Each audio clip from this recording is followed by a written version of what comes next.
The corporate jet sat frozen on the taxiway, swallowed by white fog so thick you couldn't see 5 feet ahead. Inside, a CEO watched her billion-dollar empire crumble in real time while her phone buzzed with increasingly desperate messages from the board. 17 minutes earlier, she'd laughed in the face of a single dad working the airport desk, dismissed his warning like he was nothing. Now that same man stood in the doorway of the terminal, the only person in Stone Valley who knew how to save her. Hit that like button and drop a comment with your city so I can see how far this story travels. Let me see it. The fluorescent lights in Stone Valley Regional Airport buzzed with that particular frequency that comes from bulbs nobody's bothered to replace in 6 months. Ethan Brooks sat behind the front desk, half watching the weather radar on his ancient desktop monitor, while Sophie worked on her coloring book in the chair beside him. She was doing that thing she always did, staying perfectly inside the lines, tongue poking out the corner of her mouth in concentration. "Daddy, is purple okay for clouds?" she asked, without looking up. "Purple's great, sweetheart." Ethan glanced at the clock. 8:47 p.m. His shift ended at 11, which meant he'd have her in bed by midnight if the roads stayed clear. Not ideal, but better than the alternative. The alternative was leaving her with Mrs. Patterson next door, and Sophie hated that. Said the house smelled like old magazines and cats. The radar showed something that made Ethan's stomach drop. The fog system moving through the valley had accelerated. Not by much, maybe 15-20 minutes ahead of the forecast. But enough. More than enough. He pulled up the regional weather service data, cross-referenced it with the automated surface observation system, then checked the visibility readings from the towers. All of it confirmed what his gut already knew. They had maybe 30 minutes before this airport became completely inoperable. "Sophie, baby, I need you to sit real still for a bit, okay? Daddy's got to make some calls." She nodded, already lost in her purple clouds. Ethan reached for the phone just as the front doors swung open with enough force to rattle the safety glass. A woman strode in like she owned the terminal, probably because in her world she owned most things. Designer coat that probably cost more than Ethan's monthly salary. Heels that clicked against the tile with the rhythm of someone who'd never had to slow down for anybody. She was followed by 4 other people in expensive suits, all talking simultaneously on their phones. The woman, early 30s, dark hair pulled back so tight it looked painful, barely glanced at Ethan before addressing someone behind her. "Marcus, how fast can we get airborne?" An older man, late 50s, with the weathered face of someone who'd spent decades in cockpits, stepped forward. "Ms. Hale, we need to file the flight plan and complete the pre-flight inspection. Give me 20 minutes. You have 12. She turned to a thin man with wire-rimmed glasses and a permanent scowl. "Derek, call the Denver office. Tell them we're wheels up in 15 minutes. The scowling man, Derek, nodded and immediately started barking into his phone about acquisition deadlines and market closures. Ethan stood up. "Excuse me." Nobody looked at him. "Excuse me," he said again, louder this time. Victoria Hale finally turned, and the look she gave him was the kind you'd give a waiter who'd interrupted an important conversation. Mildly annoyed, mostly indifferent. "Yes? I'm Ethan Brooks, Night Operations Coordinator. I need to inform you that we've got a severe weather advisory developing faster than forecasted. The fog system moving through the valley is going to ground all flights in approximately 30 minutes. If you're planning to depart, you need to do it in the next 10 to 15 minutes, or you're not leaving tonight." Victoria stared at him for a beat, then turned back to her pilot. Marcus? Captain Marcus Reed, to his credit, walked over to Ethan's desk and looked at the radar display. His expression shifted immediately. "He's right, that's moving fast." "How fast?" Victoria asked. "Fast enough that if we don't leave in the next 15 minutes, we're stuck here until tomorrow morning at the earliest." Derek stepped forward, phone still pressed to his ear. "That's unacceptable. We have the Meridian acquisition closing at 7 a.m. Denver time. If we're not in that room, then somebody else signs the papers," Ethan said quietly. "I understand it's inconvenient, but weather doesn't care about your schedule." Derek's face flushed red. "Inconvenient? Do you have any idea what's at stake here? This is a $900 million acquisition. $900 million. And you're telling me some fog is going to... I'm telling you that fog is going to reduce visibility to 0 within half an hour," Ethan interrupted. His voice stayed level, but there was steel underneath it. which means your pilot legally cannot take off, which means your $900 million deal sits on the ground whether you like it or not. Marcus? Is he exaggerating? Victoria asked. The captain shook his head. No, he's actually being conservative. Looking at this system, I'd say we have maybe 20 minutes before the runway disappears. Victoria processed this information with the kind of cold calculation that had probably made her a CEO before she turned 31. Then we leave now. You need to file a... Ethan started. We have an approved flight plan already filed, Marcus cut in. We anticipated a late departure. I just need to update the times and complete the pre-flight. Which takes how long? Victoria demanded. Minimum 18 minutes. The math was simple and brutal. 18 minutes to pre-flight meant they'd be taxiing into soup. Maybe they'd make it. Probably they wouldn't. Ethan looked at the radar again, then at the visibility readings. You need to start now, right now. Skip anything that's not safety critical. Marcus nodded and headed for the door at a pace that was just short of running. The rest of Victoria's team followed, everyone suddenly moving with purpose. Victoria paused at the door and looked back at Ethan. For just a second, something that might have been gratitude flickered across her face. Then it was gone, replaced by that same executive mask. Thank you for the warning. Ma'am, I really think you should... But she was already gone, heels clicking across the parking lot toward the private hangar. Sophie looked up from her coloring. Is the lady going to be okay? I don't know, sweetheart. Ethan watched through the window as the executive team hurried across the tarmac. I really don't know. He picked up the phone and dialed the tower. Jimmy answered on the second ring. Tower, this is Brooks at the main desk. You seen what I'm seeing on the weather? Yeah, man, it's bad. I've already advised all inbound traffic to divert. We're about to shut down. There's a private jet trying to make a run for it. Gulfstream filed for Denver. There was a pause.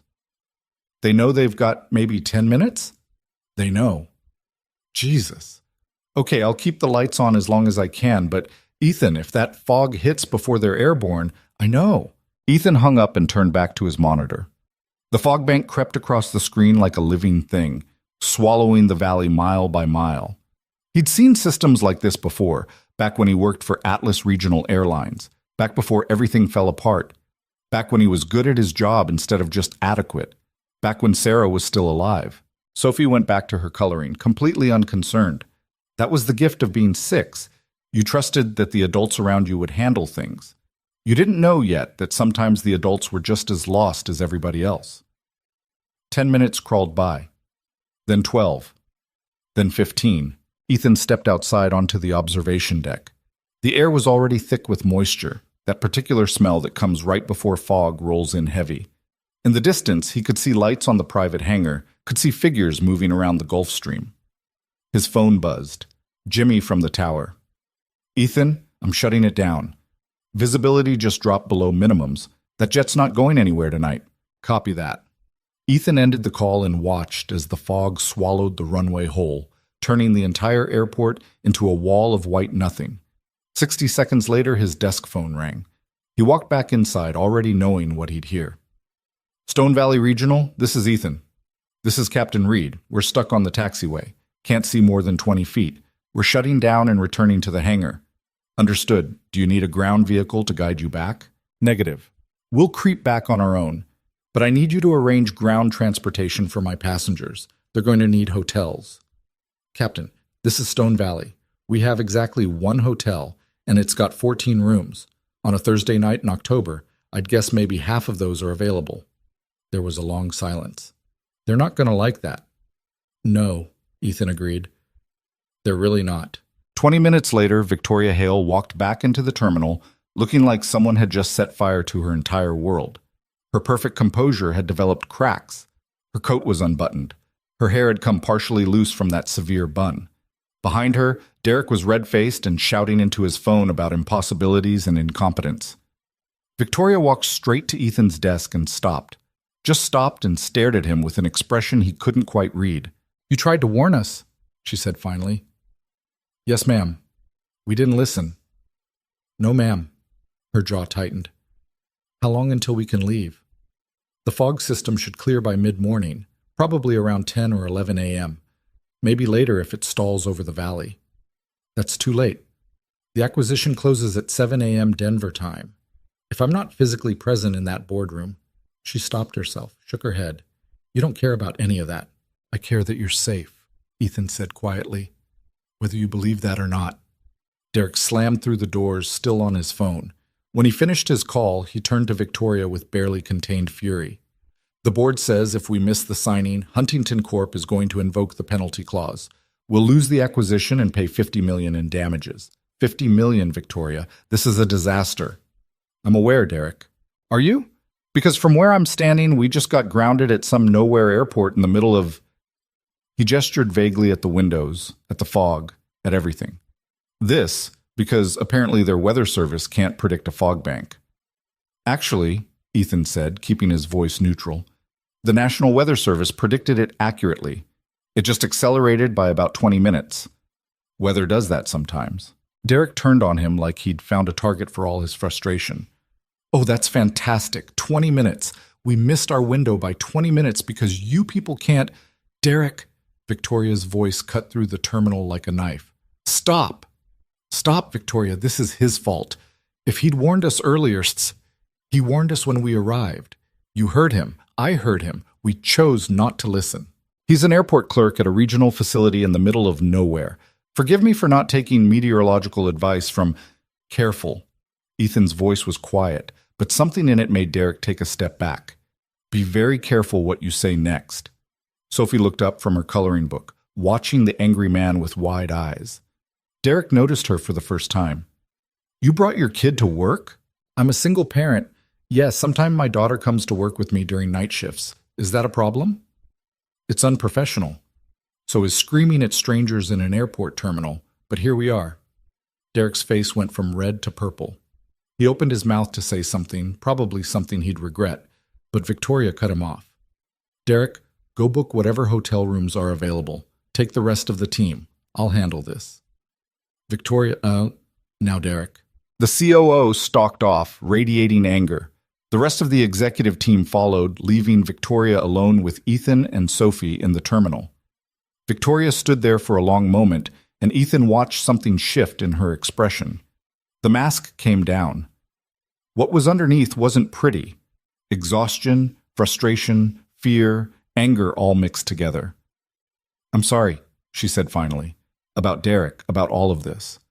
You don't need to apologize to me. Yes, I do. She glanced at Sophie, then back to Ethan. We came in here with our problems and our deadlines like they were the only things in the world that mattered. We didn't listen when you tried to help us, and now we're stuck, and that's on us. On me. Ethan nodded slowly. Okay. Okay. Yeah. Apology accepted. She seemed surprised by that, like she'd expected him to make her work harder for it. Just like that? Just like that. You had a choice between ego and safety. You picked wrong. It happens. Usually the consequences are worse than spending a night in Stone Valley, so honestly, you got off easy. Easy, she repeated like the word tasted strange. I'm about to lose a $900 million acquisition and probably my job. The board's been looking for a reason to replace me since I took over. Missing this signing gives them exactly what they need.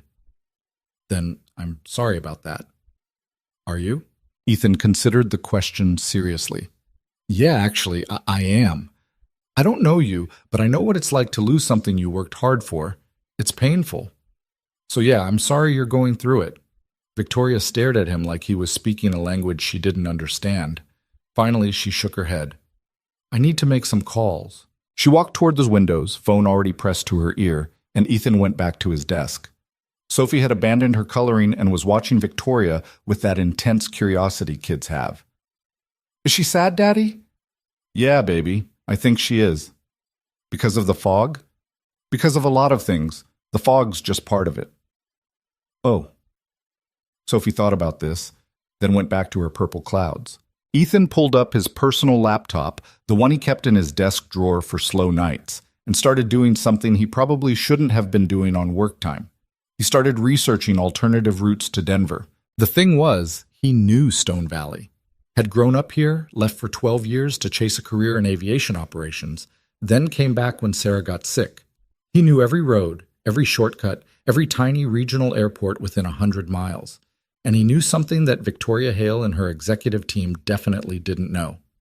There might be a way. It was complicated.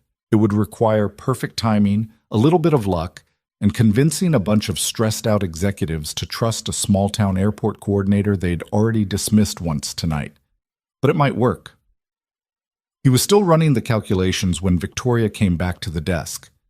She'd made 4 phone calls in 10 minutes, and each one had apparently gone worse than the last based on her expression. "Is there any chance," she said, "any chance at all that this fog clears faster than predicted?" "No." "You're certain?" "I'm certain." He turned his laptop around so she could see the screen. "This is the live radar, this is the valley topography, this is the wind pattern. That fog's going to sit here until at least mid-morning, probably longer. I've seen this system before. It doesn't move fast once it settles in the valley." Victoria stared at the screen and Ethan watched her process the reality of the situation. She was smart. You could see it in the way her eyes moved across the data, making connections, understanding the implications. "So that's it," she said finally. "It's over."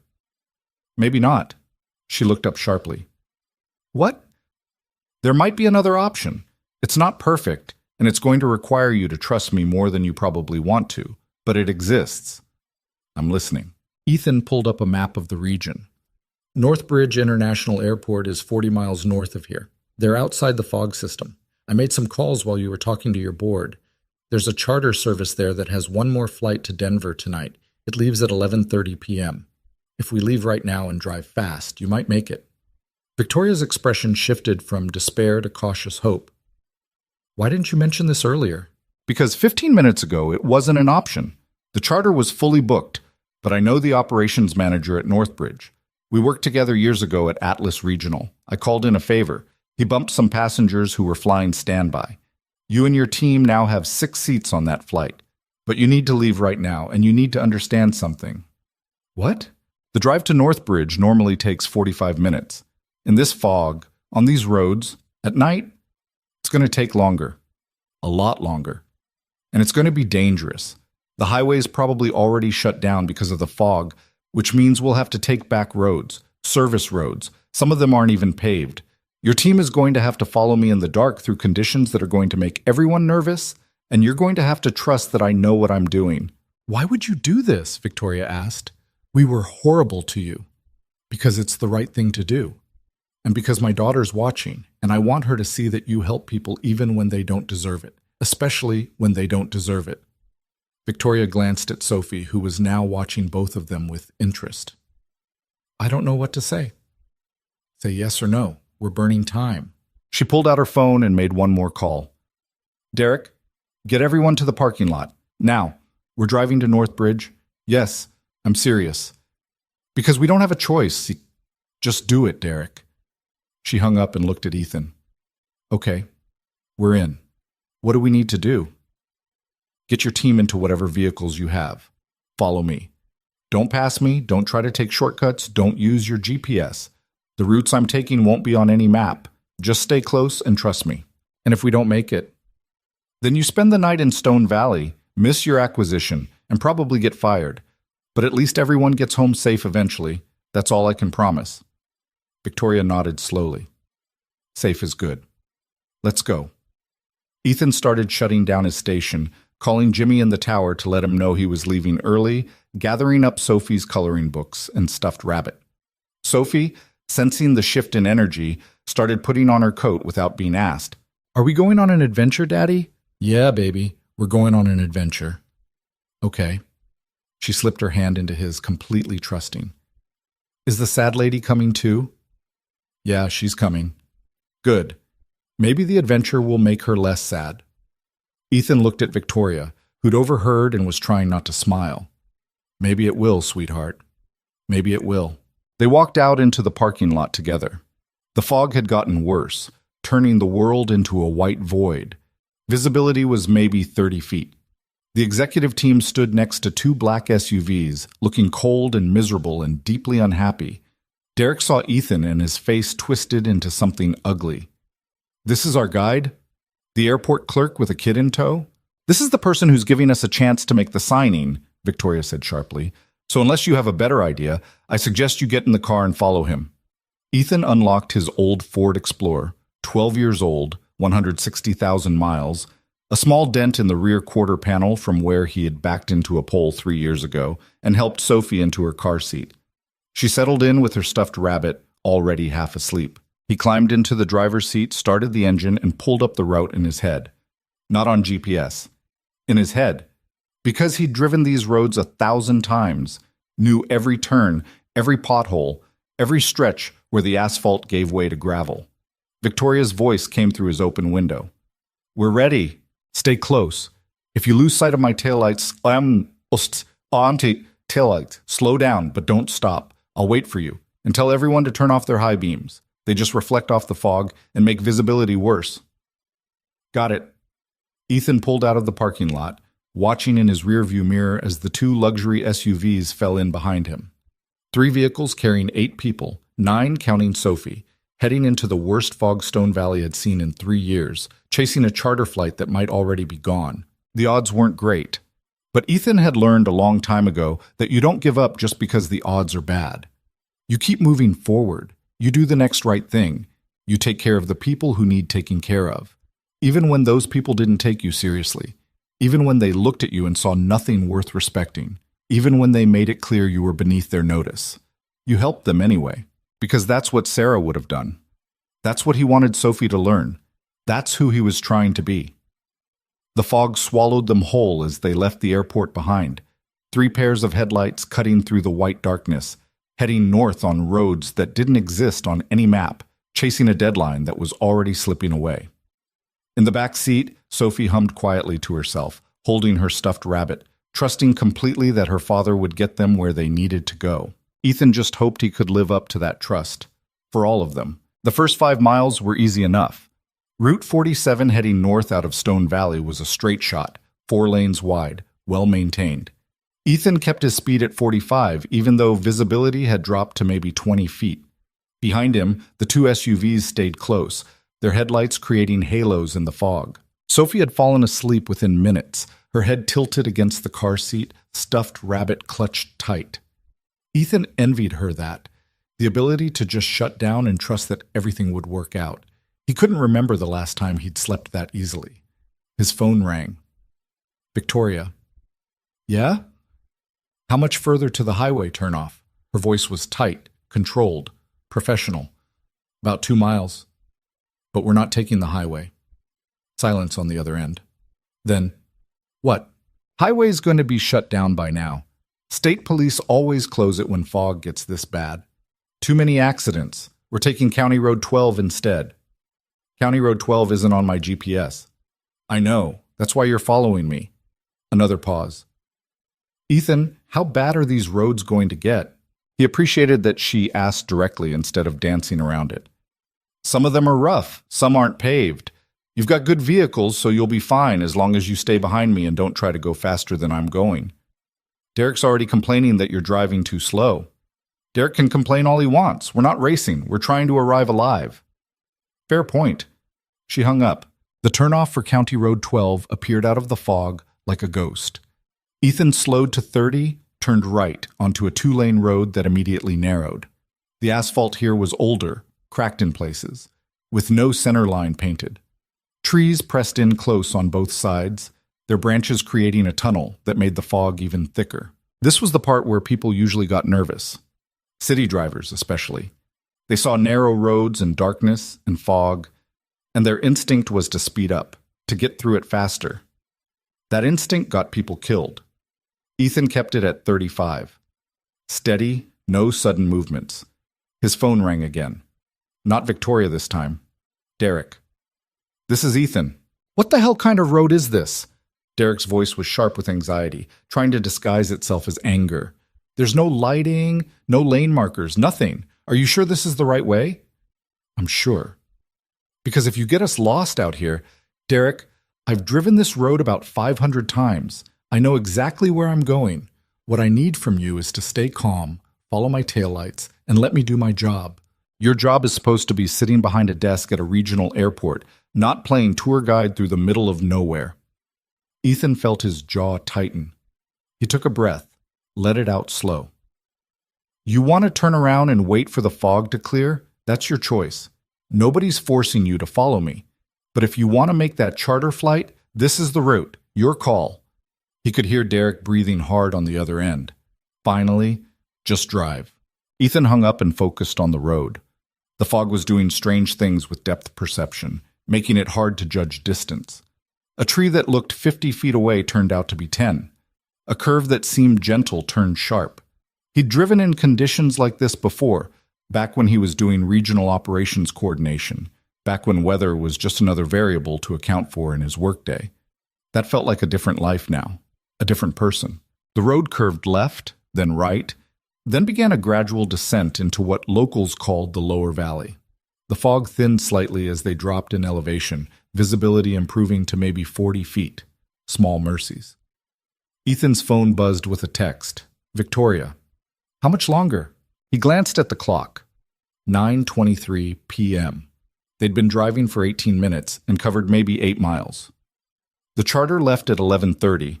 They had just over 2 hours to cover 32 more miles, and the worst roads were still ahead. He texted back with one hand while steering with the other. Hour and a half if the roads stay clear. Maybe longer. The response came immediately. That's cutting it close. Yeah, nothing else. She got it. They were racing time and weather and probability, and the odds were tight enough that complaining about it wouldn't help. County Road 12 merged with County Road 8 at a T intersection marked only by a stop sign half hidden in fog. Ethan turned left without hesitating. Behind him, the SUVs followed. This road was worse. 2 lanes, barely, with gravel shoulders that crumbled into drainage ditches on both sides. The asphalt was patchwork, stretches of decent surface interrupted by sections that were more pothole than pavement. Ethan kept it at 30, watching his mirrors to make sure the luxury SUVs weren't bottoming out on the rough patches. They seemed to be holding up okay. Good suspension, at least. Sophie stirred in the back seat, mumbled something about purple, then went still again. Ethan reached back and adjusted her blanket without taking his eyes off the road. The thing about driving in fog is that it messes with your sense of time. Minutes feel like hours. Distance becomes meaningless. You're just following the small circle of road visible in front of you, trusting that the next piece will appear before you run out of asphalt. It's meditative in a way. Isolating. Ethan had spent a lot of time isolated since Sarah died. Not physically, Sophie made sure of that, but emotionally. There was a wall he'd built between himself and the rest of the world, a barrier that kept everything at a manageable distance. Safer that way. Less chance of getting hurt again. He wondered sometimes if Sophie noticed, if she knew her dad was only half present most of the time, going through the motions of parenting while keeping the important parts of himself locked away. Probably she did. Kids were observant like that. His phone rang again. This time it was Captain Marcus Reed. Captain. Ethan, I just spoke with the Northbridge Tower. They've got light fog moving in from the south. Not as bad as what we've got here, but it's coming. If it reaches the airport before we do, they're going to ground that charter. Ethan processed that. How long do we have? Tower supervisor estimates they've got clear conditions for another 90 minutes, maybe 2 hours. After that, it's 50-50 whether they stay open. So we're racing 2 fog systems. Looks like it. Great. Ethan checked his mirrors again. The SUVs were still there, headlights steady in the white darkness. How's the team holding up? Victoria's focused. Derek's panicking quietly. The others are just trying not to think about how many ways this could go wrong. And you? Marcus laughed, a dry sound with no humor in it. I've been flying for 32 years. Been in worse situations. Not many, but a few. We'll either make it or we won't.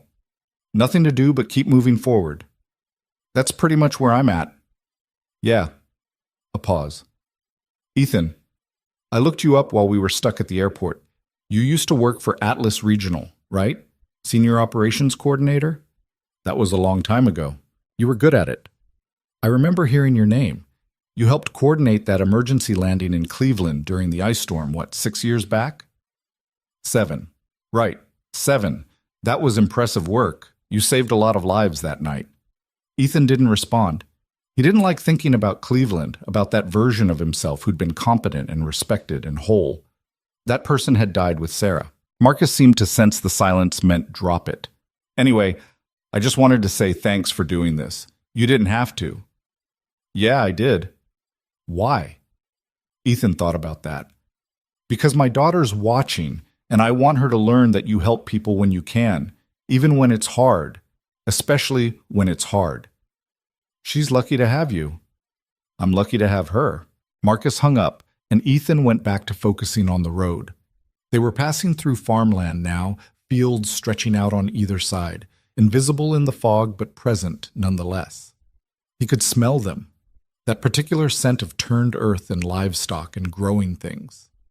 Stone Valley was agricultural country, had been for generations.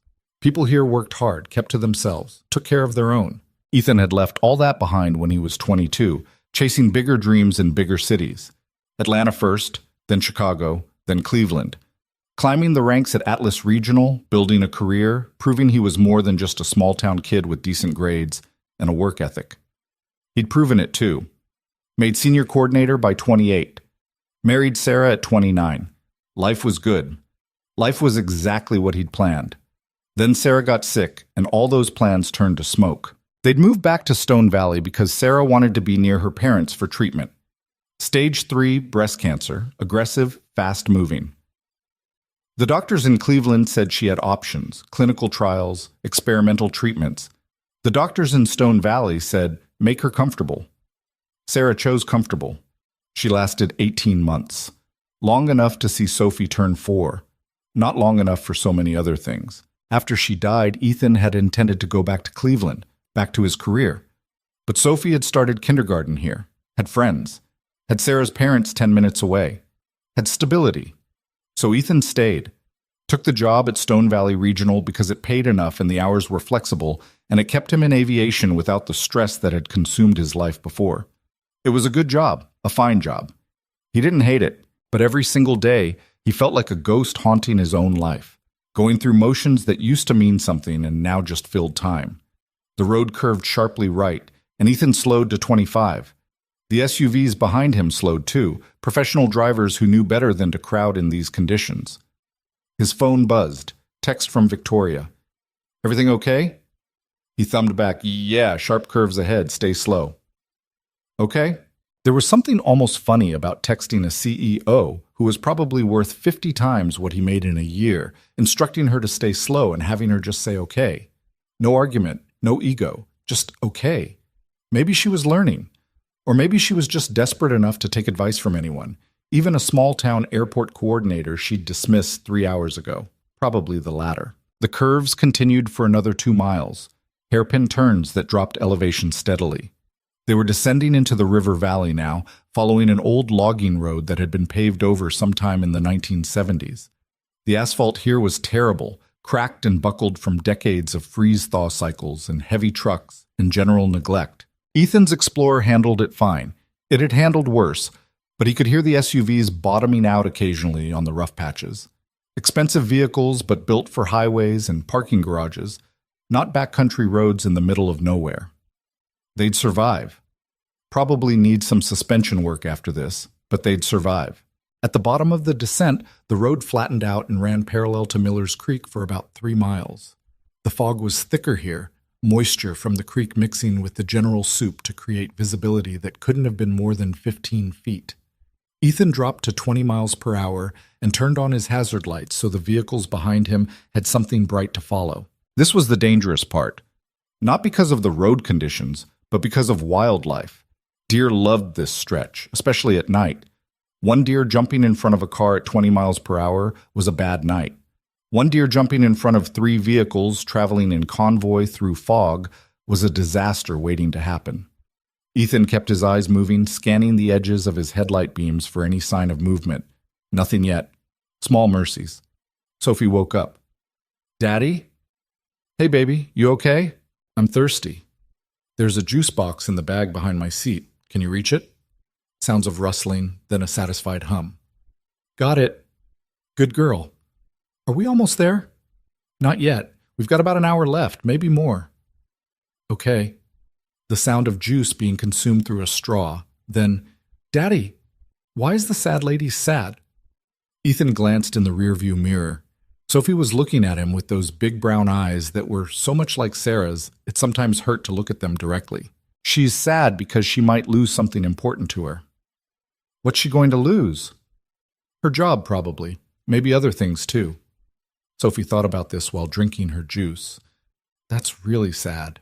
Yeah. But you're helping her, right? I'm trying. So maybe she won't be sad anymore. Maybe not. Sophie went back to her juice, apparently satisfied with this answer. Ethan went back to scanning for deer. They made it through the creekside stretch without incident, then started climbing again on the far side of the valley. The road here was better, newer asphalt, proper drainage, actual road signs. They were getting closer to Northbridge, entering areas that saw more traffic and therefore got more maintenance funding. Ethan's phone rang. Derek again. Yeah? How much further? Derek sounded exhausted. The anger burned out of him, replaced by simple fatigue. 22 miles, maybe 45 minutes if conditions stay like this. We're going to make it? I think so. It's going to be close, but yeah, I think we make it. Okay. A pause. I'm sorry about earlier. What I said about you and your daughter. That was out of line. Ethan hadn't expected that. It's forgotten. This acquisition is important. I've been working on it for 18 months. If it falls apart because of weather and bad timing, Derek's voice cracked slightly. I don't know what I'll do. You'll figure it out. People always do. Do they? Yeah, Ethan said, thinking about Sarah, about the year after she died when he couldn't figure out how to keep living. Yeah, they do. It doesn't feel like it at the time, but they do. Derek didn't respond to that. Just said, thanks for doing this, for helping us. We didn't deserve it. Everybody deserves help when they need it. I'm not sure that's true, but I appreciate you believing it. Derek hung up, and Ethan continued climbing. The road switchbacked up the side of the ridge, each turn marked by reflective posts that appeared out of the fog like ghosts. His phone showed 10:14 p.m. They had 76 minutes to cover 22 miles and get through Northbridge Airport security and reach the charter gate before it closed.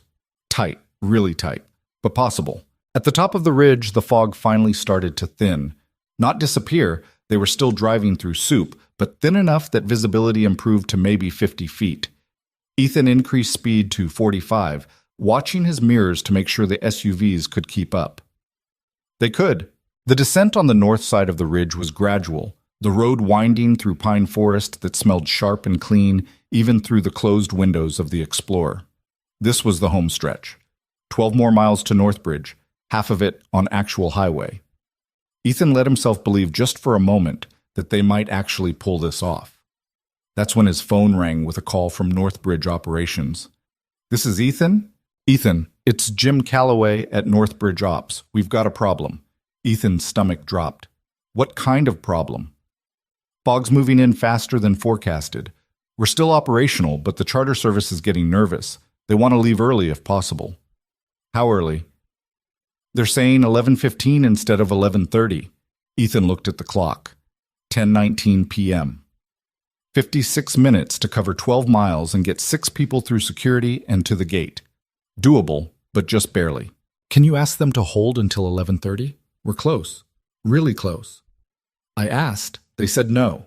FAA regulations say they can leave early if weather's deteriorating and all confirmed passengers are present. Your group was added last minute, so technically they can leave them behind without penalty. Jim, these people will lose everything if they miss this flight. I know, I'm sorry. I pushed as hard as I could. The charter captain says 11:15 is his final departure time, and if your passengers aren't at the gate by 11:10, he's closing the door. 51 minutes. Yeah. Okay, thanks for trying. Ethan hung up and immediately called Victoria. We've got a problem. He heard her take a breath, steel herself. Tell me. Charter's leaving at 11:15 instead of 11:30. We need to be at the gate by 11:10 or they're gone. Silence. Then, can we make it? I don't know. Maybe. We've got 12 miles to cover and 50 minutes to do it. If we push hard and if traffic is light and if security doesn't slow us down, then yeah, maybe. What do you need from us? I need you to have everyone's IDs ready. I need your team prepared to move fast once we hit the airport. No bathroom stops, no coffee runs, just straight to security and through to the gate. Can you do that? We can do that. And Victoria? Yeah? This is going to be close, like really close. You need to prepare yourself for the possibility that we don't make it. Another pause. Longer this time. If we don't make it, it won't be because you didn't try. I know that. Okay. Okay. She hung up, and Ethan pressed down on the accelerator. The Explorer responded, speed climbing to 55, then 60. Behind him, the SUVs matched his pace. Sophie looked up from her juice box. Daddy, you're going fast. I know, baby. We're in a hurry. Is everything okay? Everything's fine. You just sit tight and hold on to Mr. Rabbit, okay? Okay. She went back to her juice, trusting completely. The road straightened out as they entered the outskirts of Northbridge. Streetlights appeared, creating halos in the thinning fog. Traffic lights. Stop signs. Civilization. Ethan checked the time. 10:31 p.m., 39 minutes. He knew a shortcut through the industrial district that would save 5 minutes but required running 2 red lights and taking a turn that wasn't technically legal. He took it anyway. The SUVs followed without hesitation. They flew through the industrial zone, past warehouses and distribution centers and trucking depots, everything closed and dark for the night. The road here was smooth, well-maintained for the heavy vehicles that used it during the day. Ethan pushed the Explorer to 70. His phone rang. He ignored it. Rang again. Still ignored it. On the third ring, he answered, Victoria. You're driving really fast. Yeah. Is that safe? Safer than missing your flight. Ethan, Victoria, I've got this. Trust me.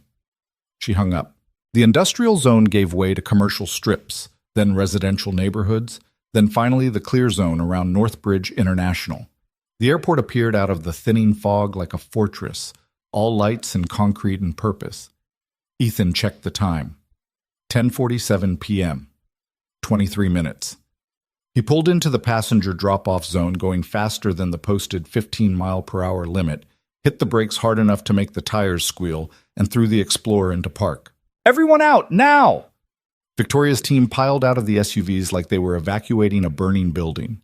Derek, Marcus, Victoria, 3 other executives whose names Ethan had never learned. They grabbed their carry-on bags and ran toward the terminal entrance. Victoria paused at Ethan's window. You're not coming? Can't. I've got Sophie, and she doesn't have ID. We just slow you down at security. Go. Run. Thank you, she said, and there was something in her expression that looked almost like respect. Thank you for everything. Go. She ran. Ethan watched them disappear into the terminal, then checked the time. 10:49 p.m. 21 minutes to get through security, find the gate, and board. He pulled out his phone and called Jim Calloway. Jim, they're in the building. Security entrance right now. Can you call ahead and tell TSA to expedite them? Already did. I've got a security supervisor watching for them. They'll move them to the front of the line. You're a lifesaver. We'll see. This is going to be tight, Ethan. I know. Ethan sat in the drop-off zone with his hazard lights on, watching the terminal entrance. Sophie had climbed into the front seat and was sitting beside him, still clutching her stuffed rabbit. Did the sad lady make it? She asked. I don't know yet, baby. They waited. 10 minutes. 15. Ethan's phone buzzed with a text from an unknown number. He opened it. This is Marcus. Made it through security. Running for the gate. We'll update. 10:58 p.m. Another text. Gate in sight. They're still boarding. I think we're going to make it. 11:03 p.m. Final text. On the plane. Doors closing. We made it. Thank you. Ethan let out a breath he hadn't realized he was holding. Sophie looked at him with those big brown eyes. Is she happy now? Yeah, baby. I think she is. Good. Sophie yawned. Can we go home now? Yeah, let's go home. Ethan put the Explorer in gear and pulled out of the drop-off zone. The drive back to Stone Valley would take over an hour in normal conditions, probably closer to 90 minutes with the fog. He'd have Sophie in bed by 1 in the morning, maybe later. Tomorrow would be rough. He was working the day shift, which meant he'd be running on 4 hours of sleep at best. But they'd done it. Against the odds, against the weather, against time itself, They'd gotten Victoria and her team to that charter flight. It didn't fix anything in Ethan's own life. Didn't bring Sarah back. Didn't make him feel less like a ghost. Didn't change the fact that he was stuck in a job that was fine, but not fulfilling. In a town that was safe, but not exciting. In a life that worked, but didn't shine. But for tonight, he'd helped people who needed help. He'd shown Sophie what it looked like to do the right thing, even when the right thing was hard. He'd proven to himself that he still had the skills, still had the instincts, still had something left from the person he used to be. That was worth something. Maybe not everything, but something. The fog was already starting to clear as they headed south on the highway. Sophie fell asleep again within minutes, and Ethan drove through the darkness with the radio off and his thoughts for company, heading home through a world that was slowly becoming visible again. His phone buzzed one more time. Text from Victoria. I don't know how to thank you properly, but I'm going to try. We'll talk soon. Ethan didn't respond. Just put the phone down and kept driving, Sophie sleeping beside him, the night growing clearer with every mile. The drive back to Stone Valley felt longer than the drive out, probably because adrenaline had stopped doing its job and exhaustion was creeping in to fill the empty spaces. Ethan kept the radio off, let the silence stretch, listened to Sophie's quiet breathing from the passenger seat. The fog had thinned to wisps by the time they reached the county line, and by the time they pulled into their driveway, the stars were visible overhead. Sophie stirred when he turned off the engine. We home? We're home, baby. He carried her inside, still half asleep, got her into pajamas without fully waking her, tucked her into bed with Mr. Rabbit positioned just right under her arm. She mumbled something that might have been good night, or might have been nothing at all, and then she was gone, breathing deep and even. Ethan stood in her doorway for a minute, just watching her sleep. Sarah used to do this. Stand in the doorway after putting Sophie down, just watching, like she was memorizing something precious before it could slip away. He understood that impulse now in ways he hadn't before. Sleep came hard that night. Ethan lay in bed staring at the ceiling, replaying the drive, second-guessing every turn, every decision. They'd made it, but barely. If traffic had been heavier, if security had been slower, if the charter captain had decided to leave at 11:10 instead of 11:15, the whole thing would have fallen apart. Luck. That's what it had been. Skill and knowledge and preparation. Sure, but also luck. And luck wasn't something you could count on. His phone buzzed on the nightstand. Text from an unknown Denver number. This is Victoria. We're in the meeting. The acquisition is moving forward. I wanted you to know. Thank you again for everything you did tonight. Ethan stared at the message for a long time before responding. Glad it worked out. Good luck with the deal. 3 dots appeared, showing she was typing. They disappeared. Appeared again. Disappeared. Finally, a message came through. Can I call you tomorrow? I'd like to talk about something. Sure. The dots appeared once more, then stopped. No further messages came through. Ethan set the phone down and went back to staring at the ceiling. Sleep finally took him somewhere around 3 in the morning, restless and thin. The alarm went off at 6:30. Ethan felt like he'd been hit by a truck. Sophie was already awake, sitting in the living room watching cartoons with the volume low, still in her pajamas. Morning, baby. Morning, Daddy. You look tired. I am tired. Me too, but I'm also hungry. Pancakes? Yes, please. They went through the morning routine on autopilot. Pancakes, shower, getting Sophie dressed for school, packing her lunch, the 20-minute drive to Stone Valley Elementary. Ethan walked her to the door like he always did, kissed the top of her head like he always did, watched her run inside like he always did. Normal. Everything normal. Like last night had been a dream instead of something that actually happened. His shift at the airport started at 9. Ethan stopped at the gas station for coffee that tasted like it had been sitting on the burner since yesterday, then drove to work in a fog that had nothing to do with weather and everything to do with exhaustion. Jimmy was working the tower when Ethan arrived. He called down to the main desk within 5 minutes. Dude, you're a legend. The story's already all over the regional aviation network. Single dad saves corporate executives with midnight convoy through the fog. It's like something out of a movie. It wasn't that dramatic. Bullshit. Marcus Reed's been calling everyone he knows, telling them you're some kind of operations genius. Says you coordinated the whole thing like a military extraction. Ethan rubbed his eyes. Marcus is exaggerating. Maybe, But the point is, people are talking. You made us look good, man. Stone Valley Regional isn't just the tiny airport nobody cares about anymore. We're the place with the coordinator who actually gives a damn. Great. Can we stop talking about it now? Jimmy laughed. Nope. I'm dining out on this story for months. Get used to it. The day crawled by. Routine paperwork, routine calls, routine everything. 2 small aircraft departed for routine cross-country flights. 1 flight school trainer did pattern work for an hour. A Cessna 172 landed for fuel. Normal airport operations on a normal Thursday in October. Ethan's phone rang at 2:15. Unknown number. He almost didn't answer, then changed his mind. This is Ethan. Ethan, it's Victoria Hale. Is this a good time? He glanced around the empty terminal. Yeah, it's fine. How'd the acquisition go? We signed the papers at 6:50 this morning. The deal's done. Meridian Industries is officially part of our portfolio. Congratulations. Thank you. A pause. Listen, I'm calling because I owe you more than just a thank you text. What you did last night, getting us to that airport, getting us on that flight, you saved this acquisition. You saved my career probably, and I want to make that right. You don't owe me anything. I disagree. But more than that, I have a proposition for you. Ethan felt something tighten in his chest. I'm listening.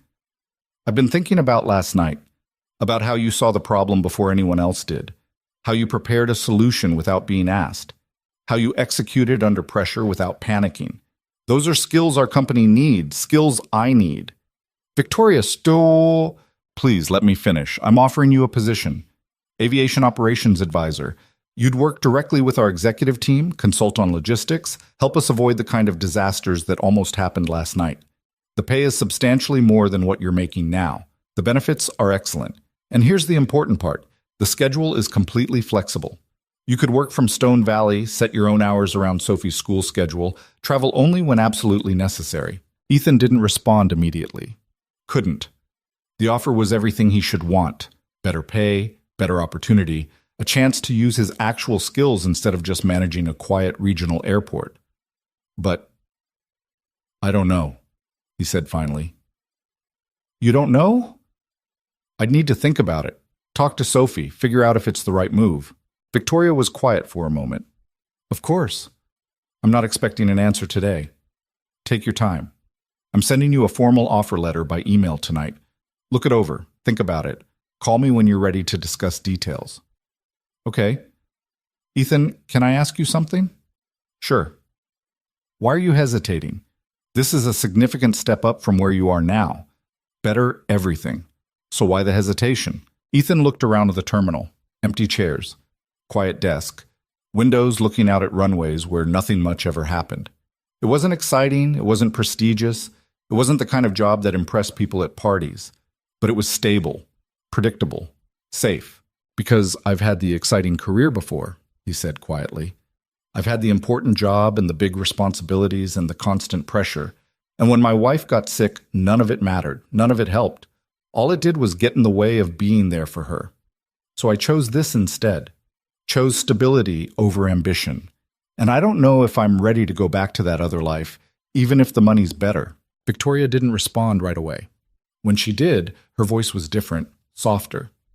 I understand, I do. Just promise me you'll think about it. I'll think about it. That's all I ask. She hung up, and Ethan sat at his desk staring at nothing in particular. The terminal was silent except for the hum of fluorescent lights and the distant sound of Jimmy talking to a departing aircraft from the tower. His email pinged an hour later. Formal offer letter from Victoria's company. He opened it, scanned the numbers, and felt his stomach drop. The salary was almost 3 times what he made at the airport. 3 times. With performance bonuses that could push it even higher.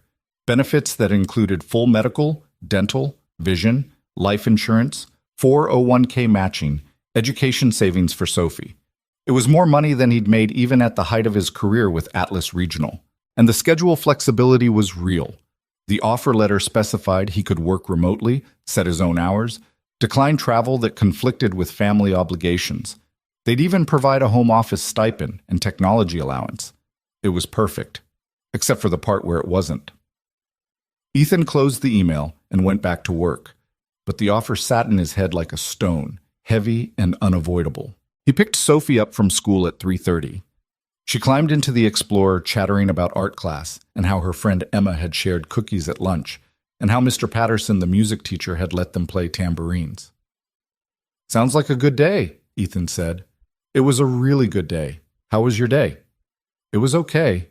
Just okay?" "Yeah, baby, just okay." They stopped at the grocery store on the way home. Sophie insisted on pushing the small cart, nearly taking out a display of canned soup in the process. They got the usual things: milk, bread, chicken, vegetables, the kind of cereal Sophie liked with the cartoon character on the box. At the checkout line, Sophie looked up at him with those serious brown eyes. "Daddy, are you sad?" "No, baby, I'm not sad. You look sad." "I'm just tired. Long day yesterday, remember?" "Oh." She thought about this while the cashier scanned their items. "The adventure with the fog?" "Yeah, that one." "Did you have another adventure today?" "No adventures today, just regular work." "That's boring." "Yeah," Ethan agreed, handing cash to the cashier. "Yeah, it kind of is." They made dinner together, tacos, Sophie's favorite. She helped tear up lettuce and arrange taco shells on plates while Ethan cooked the meat and diced tomatoes. They ate at the small kitchen table, Sophie talking about school, Ethan half listening while thinking about Victoria's offer. After dinner, while Sophie was watching her allotted hour of television, Ethan called Sarah's parents. Her mother answered on the third ring. "Ethan, honey, how are you?" "I'm okay, Linda. How are you and Tom?" "We're fine. Arguing about whether to replant the rose garden this fall or wait until spring. The usual exciting retired life." "What's going on?" "I got a job offer." Linda went quiet. "Tell me about it." Ethan explained the whole thing: the fog, the convoy, Victoria Hale, the offer letter. Linda listened without interrupting, which was one of the things he'd always appreciated about her. She didn't rush to fix things, just listened. When he finished, she was quiet for a long moment. "That's quite an offer." "Yeah." "But you're not sure if you should take it." "No, yes. I don't know. The money's great. The flexibility's great. It's everything I should want. But I don't know if I can do that kind of work again. The pressure, the constant problem solving, the high stakes. I did that for years, and when Sarah got sick, I couldn't turn it off. Couldn't stop thinking about work even when I should have been present with her. And I don't want to be that person again. Don't want Sophie growing up with a dad who's physically there, but mentally somewhere else all the time." Linda sighed, the kind of sigh that held years of watching her daughter die, and her son-in-law try to hold everything together. "Ethan, can I tell you something?" "Of course. You're not the same person you were when Sarah was sick. You've changed, grown. You're more present now than you were back then, even with a job that bores you half to death. So if you take this new position, you won't become that person again. You'll be someone new, someone who learned from the past but isn't trapped by it." "How can you be sure?" "Because I've watched you with Sophie for the last 4 years. I've seen you choose her over everything else, every single time. That doesn't just disappear because you take a better job." Ethan rubbed his face with his free hand. "I don't know, Linda." "You don't have to know yet. Just think about it. Really think about it. Not about what Sarah would want or what you think you should do. Think about what's actually best for you and Sophie. That's what matters." "Okay." "And Ethan?" "Yeah?" "Whatever you decide, we support you. You know that, right?" "I know. Thanks, Linda." He hung up and sat in the kitchen while Sophie's cartoon played in the other room. The house felt too quiet and too loud at the same time, filled with the absence of the person who should have been there to talk this through with him. Sarah would have known what to do. She always knew what to do. But Sarah was gone, and Ethan was alone with decisions that felt too big to make by himself. His phone buzzed. Text from Victoria. "I know I said take your time, but I wanted to mention something I forgot earlier. If you take the position, there's a signing bonus. $50,000. I thought you should know." Ethan stared at the number. $50,000. That was a new car to replace the aging Explorer. That was Sophie's college fund getting a massive boost. That was security and breathing room and options they didn't currently have. He typed back, "That's generous. I'm still thinking." "Of course, no pressure. Just wanted you to have all the information." The dots appeared again. disappeared, appeared. Ethan, I want you to know something else. The reason I'm making this offer isn't just because you're good at what you do. It's because of the way